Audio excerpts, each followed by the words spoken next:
My love, you look absolutely sensational. Thank you, darling. Thank you, darling. And there it is, the British accent. I can't help it. I just say darling. It's not really a British accent. Some people actually try to have a British accent. Here's me speaking like an American. Yeah. But darling, I can't help it when you're here. When you're here. But the thing is, you do it so well. You know, you replace the R with an H, which is what we do, darling. Which is what we do, darling. Were you an extraordinary mimic as a child? I was quite a mimic. I'm not going to lie. My mother's an opera singer, and she sort of sang in, I don't know, all different dialects and things. First time we've ever met, and I've been told that you do an exquisite British accent, and I have to say that is bang on. Is it bang on? Bang on. Bang on. It is. It's all in the posture, isn't it? I think it sort of is, isn't it? Well, it's all in the feel performance. Like, right. And that is why we are here. Yes. For Vegas. For Vegas. And here you are, about to launch your tenure here in Sin City. Was that always an ambition for you? Well, I think it's fun for everybody. It's a different place than it was years ago. It sort of has this Hollywood glamour thing that I love, like this vintage type of a vibe that I love. And we're going to kind of try and capture some of that in the show. I'm having fun here. I went to see dolphins and tigers, Siegfried and Roy. I mean, come on. Yeah. The kids love it, so it's good. Oh, you mentioned the kids. I'm so glad you brought them up because the twins, I mean, so 4 years old, am I right? They're going to be 4 years old very soon, yeah. I mean, you started from the starting block with 2 kids. You know that. Right. How do you juggle that?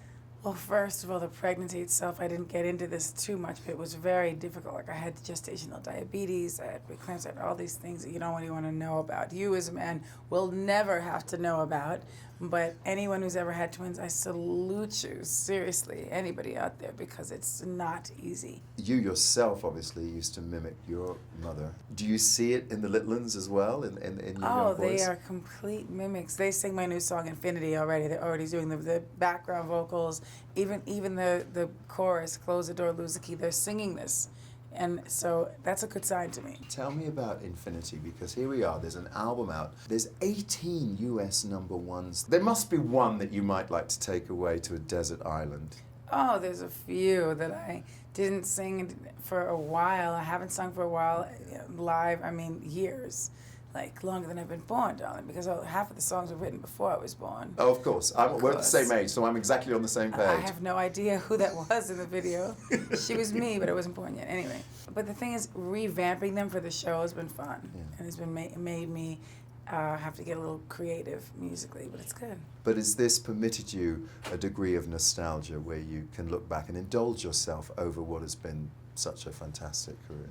Well, I look at it as this is a beginning and a new chapter, and #1 to Infinity sort of epitomizes where we are, meaning there are no limits, and everything is possible, and I've always said that.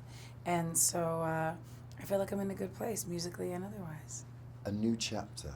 How would you define that? A blank canvas, darling. Bravo. Bravo. And if you leave it blank, the universe has to fill it. Am I right? Right. You just go with it. You just go with it. Well, what's your dream now? Well, of course, you just mentioned my children. I want to be the best mommy, as they call me.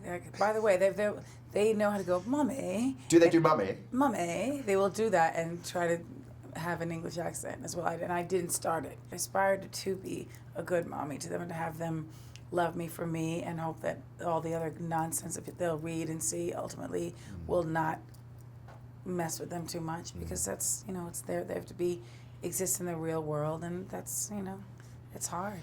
Was there ever a moment in your life when you look back and everybody says, my fans, were it not for my fans? They validated my existence for me in a lot of ways, because I did grow up not feeling so great about myself and having a lot of issues, and being biracial and that not being the thing to be at the time, and knowing that there are people that love me for my music and what I was emoting, that made me feel great, so much better about it. Just helped my self-esteem, darling. It just helped me get through the moments. The level of engagement we were talking about, being that phenomenon, when you take a step back, is that still just as important to you now? I've been through so much, especially over the past, 5 years. You talked about having twins and the childbirth. That's a whole nother experience. So I've had these other life experiences when everything previously was all about career. And if I had a relationship here and there, which I've had only very few considering, but they were all pretty important. And, you know, those were important moments, but it was all career driven because of my childhood and me wanting to just succeed and not have the rug pulled out from under me. And so here I am.